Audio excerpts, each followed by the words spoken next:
Hi guys, gawa tayo ng wallet coin. Wallet coin.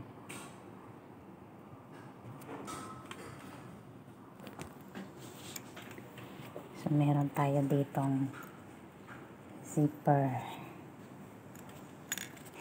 Kinuha ko lang din to sa aking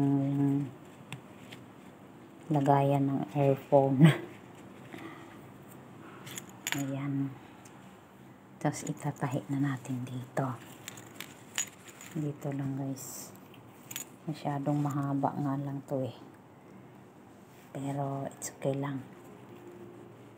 Atin na lang putulan. Mahaba siya eh. So, abangan. Kaya tatahiin ko na lang guys.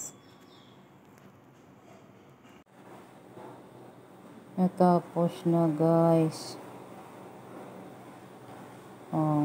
Itinay ko sa loob. Pero syempre kagang-kagang lang natahi. Tapos dito sa dulo bumuka siya. Kaya nano ko na lang. Merong nasira dito. Bunba. Yung paggupit ko siguro nasira siya dito. Ayan na lang siya. Lagyan na natin ng coin. Ito na yung Philippine money natin. Bibilangin natin. Ayos.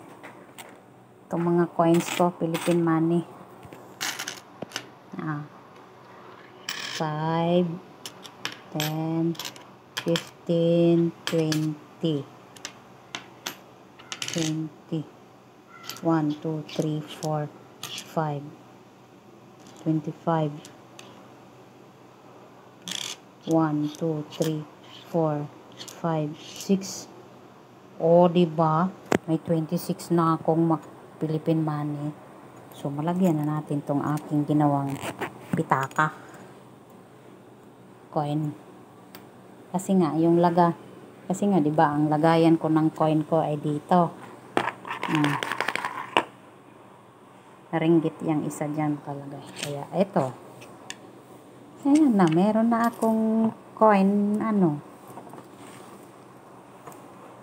gaya ng coin, ha?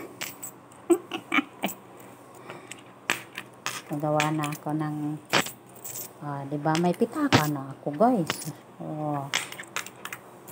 So, hindi na ay. Ang ganda.